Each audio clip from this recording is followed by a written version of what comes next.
How we going? Welcome to the second video of this little credit series. I guess we're calling it credit series or accounts payable, accounts receivable series.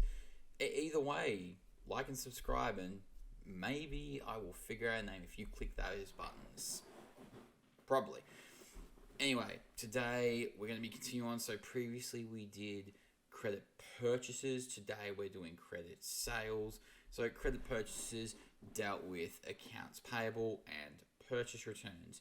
Now this one is a touch more complex, and I'll show you what I mean in a moment. So we're going to be going in a bit more depth, especially on the general ledgers, but otherwise a lot of things the concepts do stay consistent. So let's jump in. So firstly, we'll work with this transaction. So these three transactions up on the screen are going to be the through line, and then we're going to go through and do them. So we go general journal, general ledger, and then some reports. So our three transactions. The first transaction, we sold 13,200, including GST, on credit to a customer. That's the name. And we also had a 50% markup, which is applied, and the terms are 5/7, N/30, and it's invoice 20. So two things to note just with that first transaction. Firstly, credit transaction, always invoice. Again, I said this in the accounts payable video. I'm going to say it here as well. And then 5/7, N/30. That means 5/7. If we receive all the money back within 7 days, we give a 5% discount. We look at that in a future video. Then N/30 means they being the customer, or a customer in this case, 30 days to pay back. We then go back, we look at the 12th, which is unhappy with the product. The customer was credited with a return of 900 plus GST, which is credit note 21. Very similar again, where it's a return, this time a sales return, because we made a sale in the first. So that again is a credit note. And then lastly, on the 15th, we received 7,500 from a customer, and that's receipt 32. So that all comes together. Now let's flip over and let's have a look at where does this go on our ledgers. So the first transaction on the first, you can see accounts receivable 13,200, GST clearing, because it goes up, because we collect it, we need to pay it on to the government. That liability or obligation goes up 1,200, and sales 12,000. So how did I get those numbers? Quite simply, I put in my formula.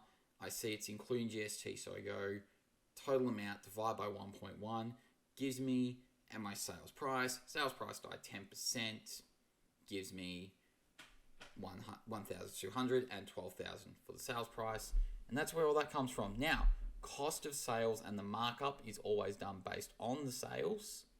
So 12,000 divide by 1.5, because of our formula of cost price equals sales price, divide by 1 plus markup. So in this case, 12,000 divided by 1 plus 0.5, which gives us 1.5, means we are on 8,000, and that's cost of sales is an expense. Obviously, expense is going up, 8,000, and inventory going down, also 8,000 on the credit side, cost of sales being debited. So that's where that fits in. And then on the 12th, we have a return. And previously we just reversed the transactions. In this case, it's not quite as simple. So we can reverse it if we really want, but the main distinct change of reversing it is sales becomes sales return. So just a transaction again, unhappy with the product, the customer was credited with a return of $900 plus GST, credit note 21. So we see here, instead of sales, This time it's sales return, which is a negative revenue. And those transactions will go on the debit side when they go up. So 900. GST clearing, 10% of that, because it was plus GST, is 90. And then the total accounts receivable, or the total refund we give to our customer, is 990. We then apply the cost of sales. On the sales return, it is important to remember cost of sales needs to be applied. And that means 900 divided by 1.5 in this case. Again, cost price equals selling price over 1 plus percentage of markup, which means 900 divided by 1 plus 0.5 or 1.5. We end up on 600. And because we're receiving $600 worth of inventory back, it goes up. Asset going up is a debit. Meanwhile, cost of sale and expense going down is a credit. And then next we have the 15th, that we receive $7,500 from a customer and receipt 32. So it's not paid within the 7 days. It's not even settled. So it is still something. So obviously the customer is paying us back. So money goes into our bank account. Bank's an asset.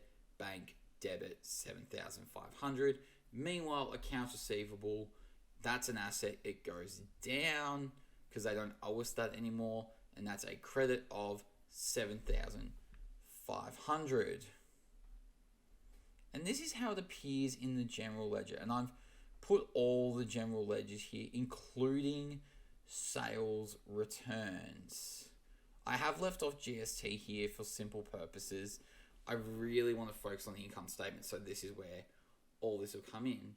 So we've got accounts receivable. You can see here on the 1st of July, that is going up. That's the debit. And if we looked at the transaction from the 1st, we see accounts receivable, debit, 13,200, and the cross-reference appears there. And then we're just putting the sales return bank. I just really want to focus on that closing balance of 4,710, and you can see that is balanced off. And then the month after, August the 1st, it is 4,710 on the debit side, meaning it is an asset.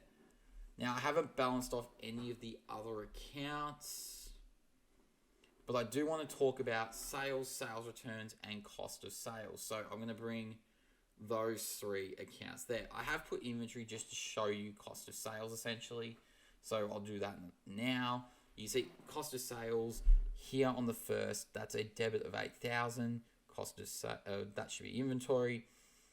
And then if we go to the inventory account, we see cost of sales 8,000 on the credit side. So that indicates to me inventory went out the business, but cost of sales goes up as the expense, and that's a debit. So that's how cross-referencing would work. Now, let's bring up sales and sales revenue. I'm going to put those two up together. So right now we can see they made a sale of $12,000. Hooray. But then we had a return of 900. So how do we display negative revenue in an income statement? Quite simply, we just go sales less sales returns to get net sales. And this is an important thing because it gives us feedback on the quality of our product. Lower sales returns means better product. And then cost of sales is treated as is.